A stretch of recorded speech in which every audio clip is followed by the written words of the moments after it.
Hey everybody, Alex Vicario here with Bloodline Sports with episode 8 of The Den. We're here with Nick Siaka. Nick, how are you, buddy? Good, Alex. How you doing, buddy? Doing well. TJ Wilcoxon. Hey, how's it going, guys? Good, thank you. We also have a special guest. We got Coach Parker Markell here. Parker, thanks for joining us. Hey guys, how's it going? Good.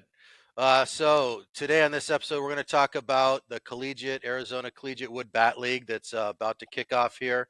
We're going to talk about the Home Run Derby and All-Star Game that's going to go along with that.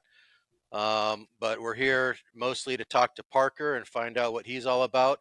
Parker's going to be coaching the other Bloodline team, the Irish. So it's exciting. Bloodline has 2 teams in the league now. We just doubled our chances of winning the championship, I think. So, yeah, play each other. That'd be great. So, Parker, again, thanks for joining us here. And we know you have an extensive baseball background, and we're excited to have you coaching the other team. Looking forward to meeting you in person when Nick and I come out there this weekend. But tell us a little bit about yourself, where you came from, what your experience is, and get to know you a little bit. Yeah. So I grew up here in Arizona, Glendale, and my parents were actually from Newport Beach. Moved out here when I was 4. Been pretty much a baseball guy my whole life. Just got recently done playing after 13 years professionally, and very grateful for all the experiences and opportunities I've had, at the highest level, and throughout all the life lessons in the minor leagues. And there's this, a lot of things you learn about life throughout this game and this long season in this game of baseball. So it's been very eye opening, and now being at the Dirtbag Ranch, this being my next chapter, and being at Bloodline Sports with you guys, and I'm excited to get things going. So. Yeah, we're excited to have you. I got a question. Did you surf when? Oh, you said you moved when you were 4. Okay, so I Yeah, was yeah, gonna, yeah. yeah, I was gonna say that'd be tough being a surfer moving to Arizona. I think so. Yeah. I was still a baby. Okay, good. So Yeah. so it didn't hurt you too much. He just told Awesome. me his parents met at the crab cooker. Dad was valeting cars, Nice. Okay, and he's mom what? was Yeah. Familiar The with that. Nice. the what's old Balboa Island love story. Yeah, right. yeah. I've had I used, quite a few. I used to Yeah. ride. Yeah, good understatement. Uh, but yeah, we're real glad to have Parker here. He's a good dude. Excited, and he's got some good stories that he can share with us off camera that are pretty fun. But yeah, just real quick, he played at Mountain Ridge High School here in Phoenix, and played 1 year at Yavapai. Got drafted out of high school, right? Yeah. 2009, after my senior year, drafted by the Tigers, 32nd round. And that's back when they did the draft and follow. Draft was 50 rounds, and you were allowed to draft a guy and then follow him the whole summer to see if you want to pursue a contract from a team perspective. Um, and they just never offered me, so I went to junior college for a year and got drafted again, and uh, was out in summer ball after my junior college season out in Liberal, Kansas, in the Jayhawk League.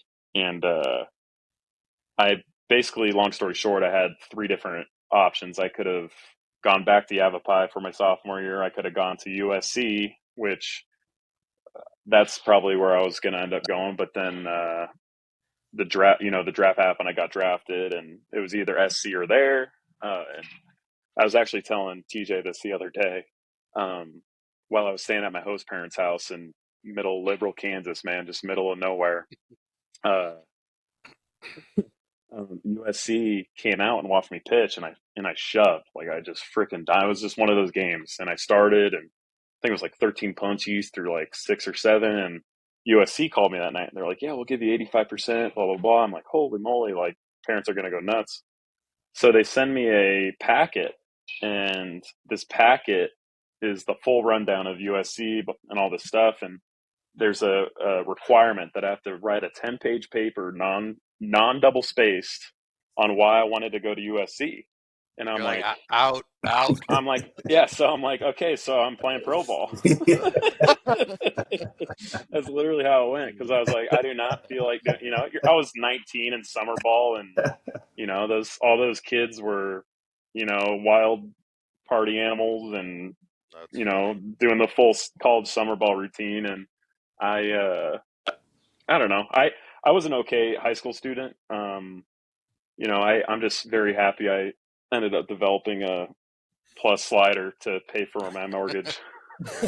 Well, the one of the founders here, Nick, wouldn't let you coach here if you played at USC.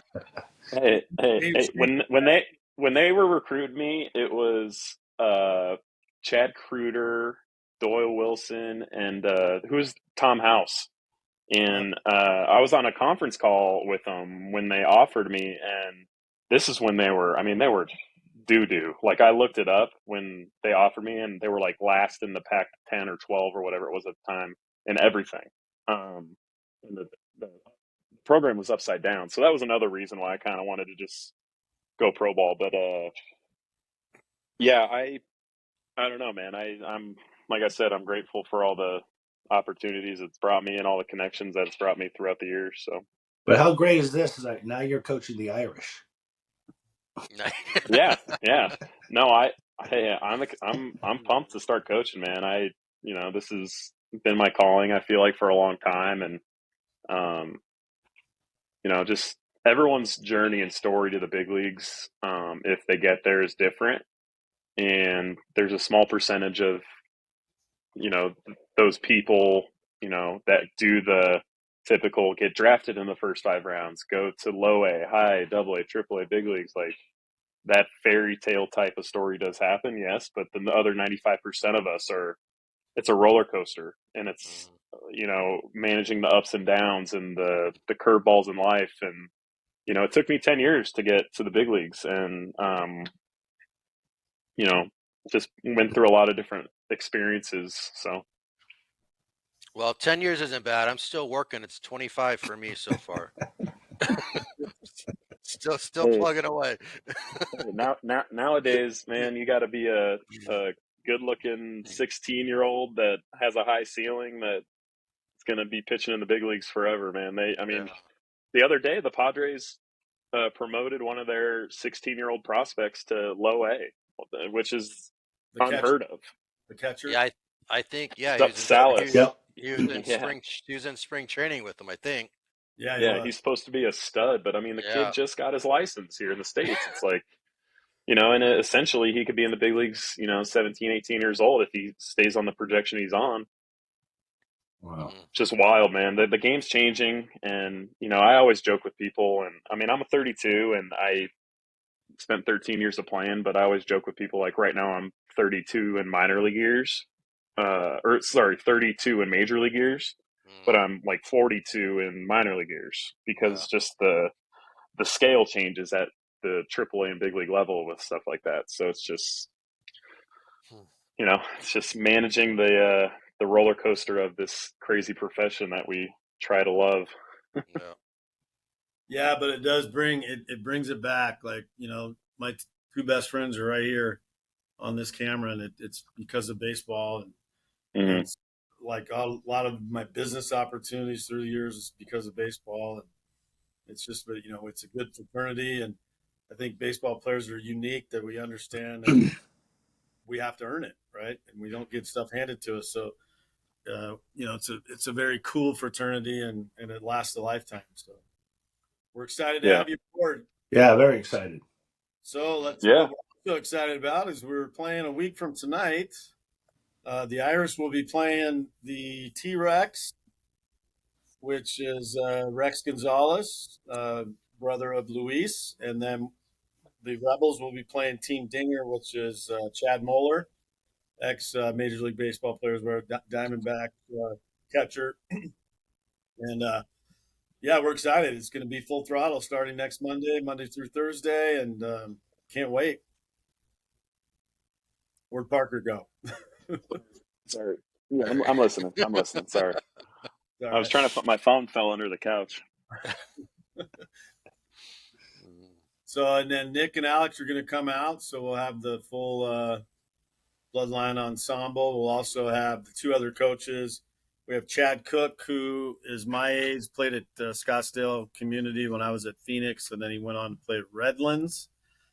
His son will be on the team as well. He also coached at Cal Lutheran in California. And ironically, Greg Fife, our other coach, played junior college with Alex and Nick way back at Fullerton JUCO. And Greg was on the El Dorado high school team with Brett Boone and Phil Nevin. They were #1 team in the country that year. And so he's got a lot of baseball background in his story too. And he was coaching at Williamsfield High School last. He's coached at Desert Ridge High School. So we got between the six of us, we got a lot of baseball background and knowledge. And it should be fun.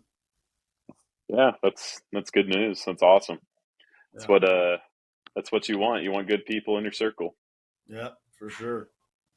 So the other thing that we're excited about is Bloodline is putting on the Home Run Derby and the All-Star Game, which will be July 8th. And we're very stoked that we got the main stadium at Talking Stick at the Salt River Fields, where the Diamondbacks and Rockies share their spring training facility.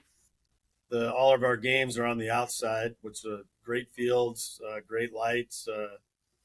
But we're real excited that the Bloodline, the Arizona Collegiate Wood Bat League, is letting Bloodline run this.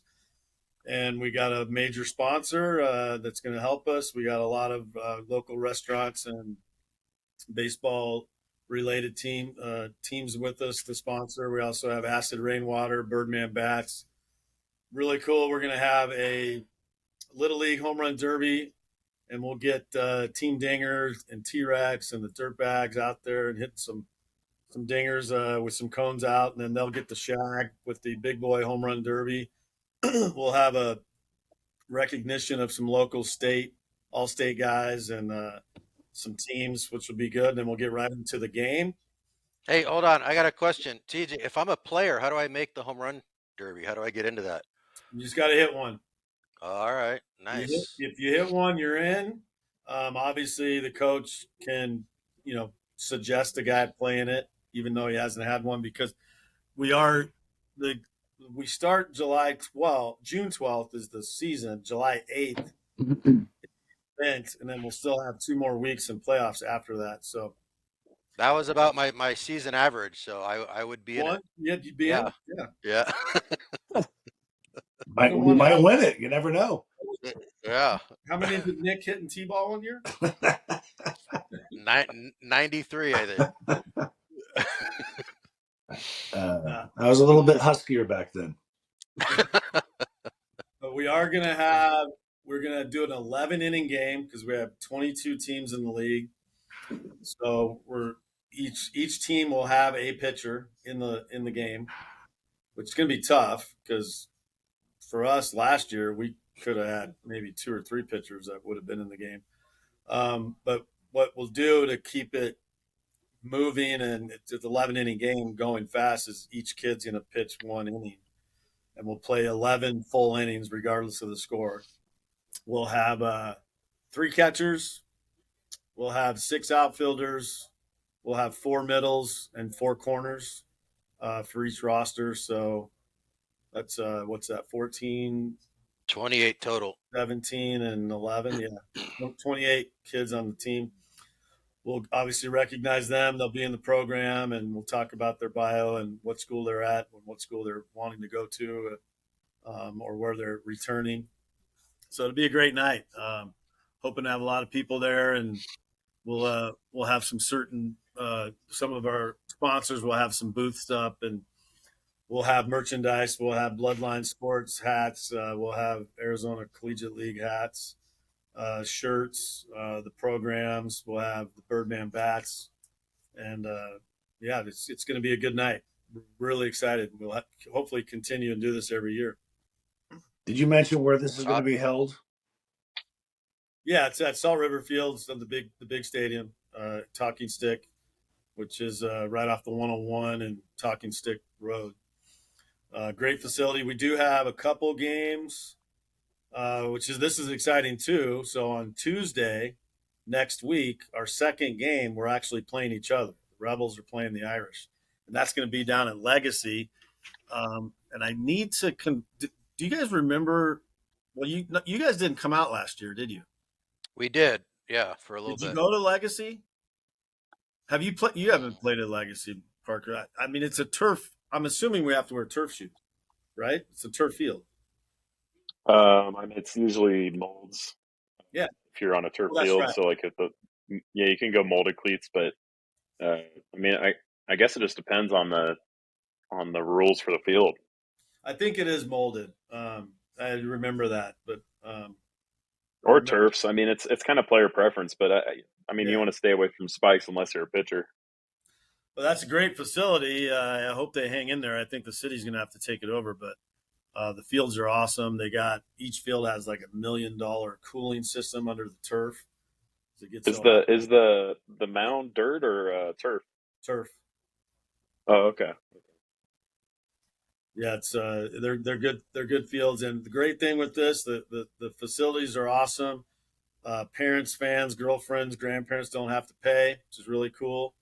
There will obviously be a gate at the event that we're putting on, but it's really great. It's great baseball. So all the high school kids that are watching this, get out there and watch.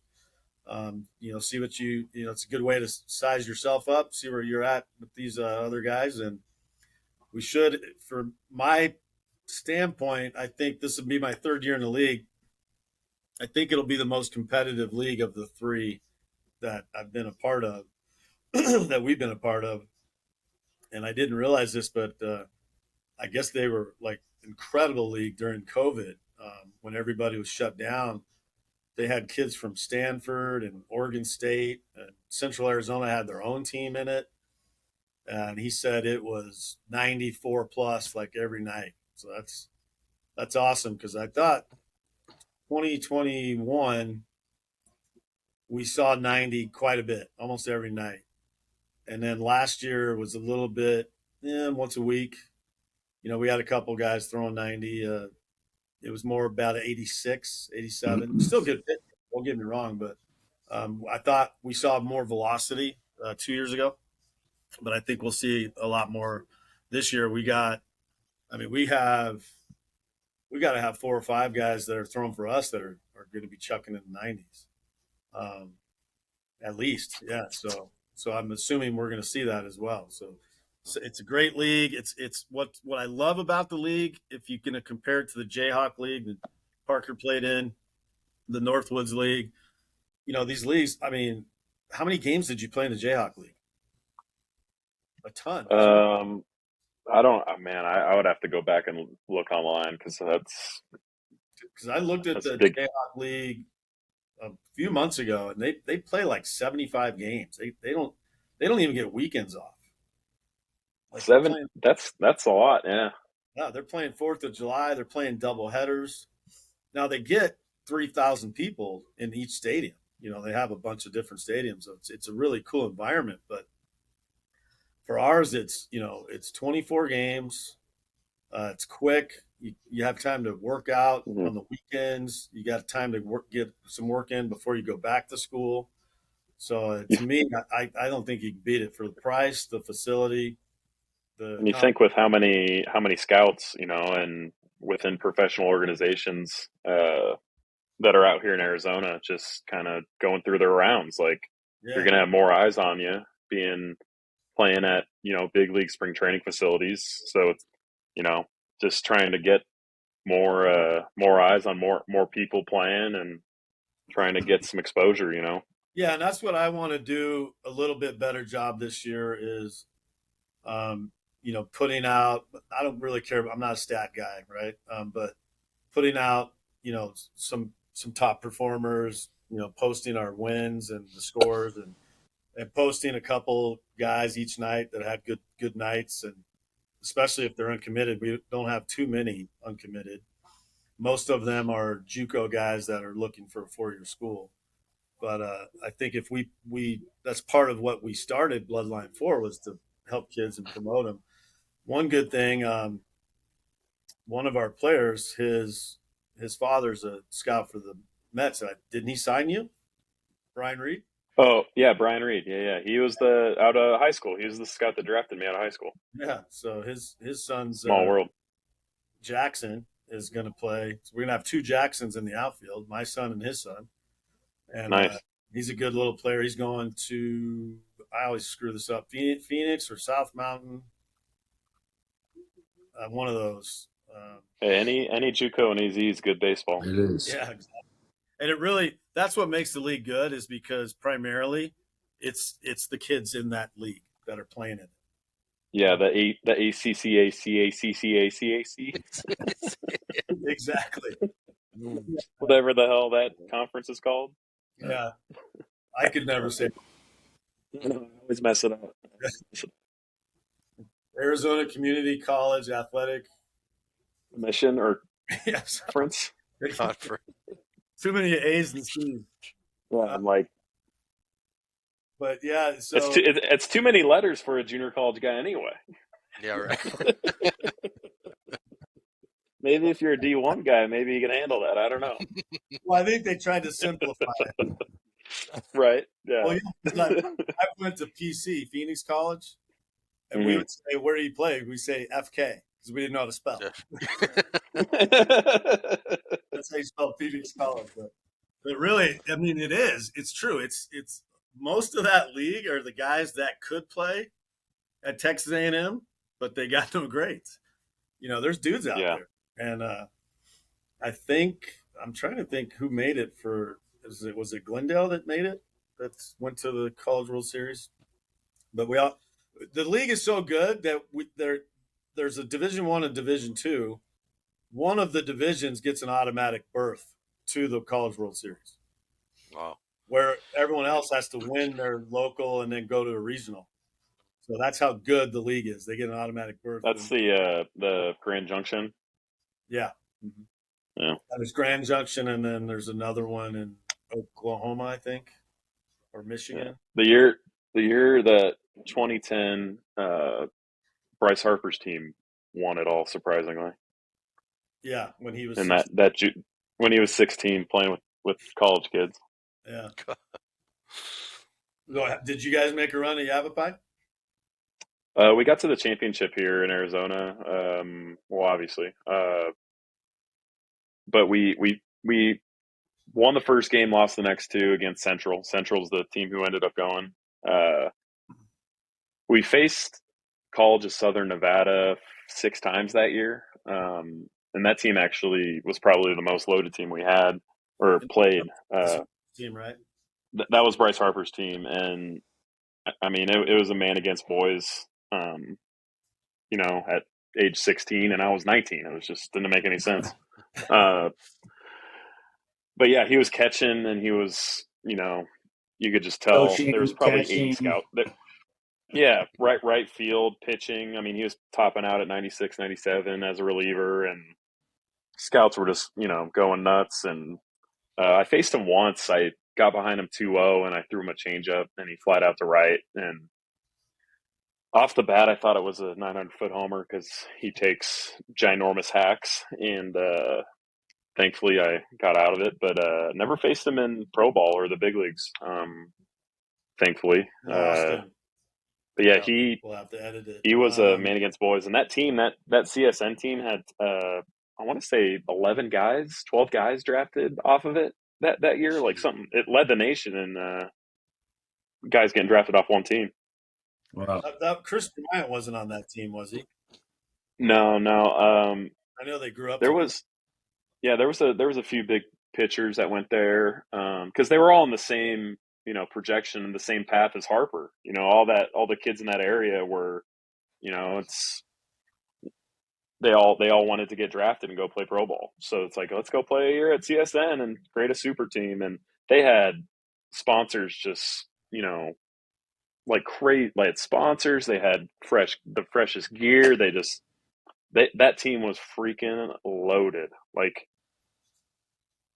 we got I think we lost 5 out of the 6 that we faced them.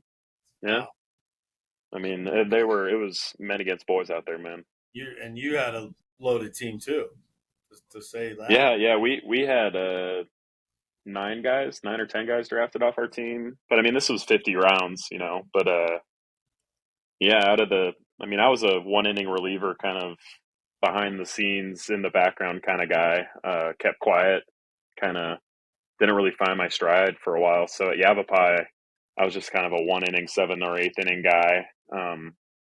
Through 87, 88 miles an hour, and just playing baseball and going to school, man. I wasn't really like a quote unquote nasty or big stud type of pitcher. I was kind of a average guy for a long time. So Yeah, probably my favorite place to play was Yavapai. That was fun. oh yeah, it's fun, and you know that the fact that they have dorms too kind of gives it another environment. The dorms that I lived in was called Supai. I'll never Supai. And being able to kind of have that camaraderie with your teammates and stuff on and off the field was huge. And I think we were really good that year. And I think that was a huge reason why. We just gelled really well together. It's just got to the playoffs and went, 1-2 in barbecue. Nice.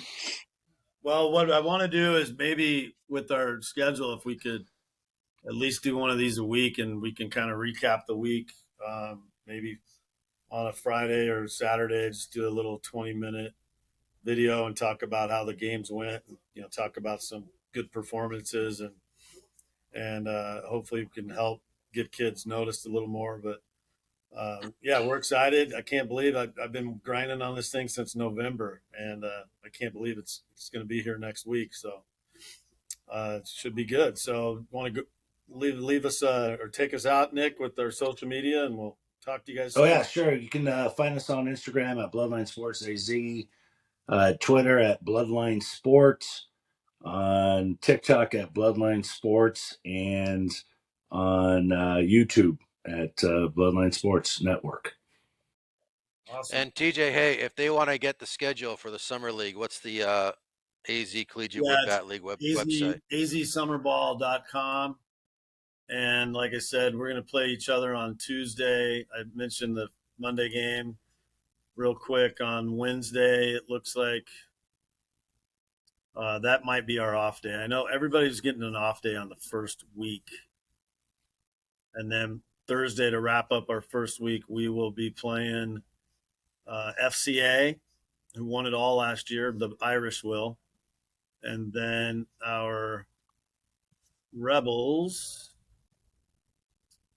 actually don't see that. Maybe we did. Maybe we have Thursday off. Let's see. Wednesday. I don't know. Well, it looks like the Irish are playing the Gila Monsters, which is I believe that's the Scottsdale community team. So yeah, but we'll go to AZ Summer Ball. You can check out the schedule. They'll have standings. They don't do stats. I think they're working on that, but we'll definitely update our guys and hopefully get some of those guys in the All-Star game. If we had it last year, we only had one team last year, but we would have. Preston would have been an All-Star. Mason Ulm would have been an All-Star. Niall Hessen would have been an All-Star. Ryan Meyer would have been an All-Star. He probably was Player of the Year. And I think our catcher Cortez and even Bemis. Cortez and Bemis probably would have made the team. So it's good, and we'll talk to you guys next week. Great. Thank you, TJ, Nick, and Sounds good. Thank you. Parker. Parker, we Yes. appreciate it. Thanks, Yeah. Parker. Yeah, thanks for having me. Yeah.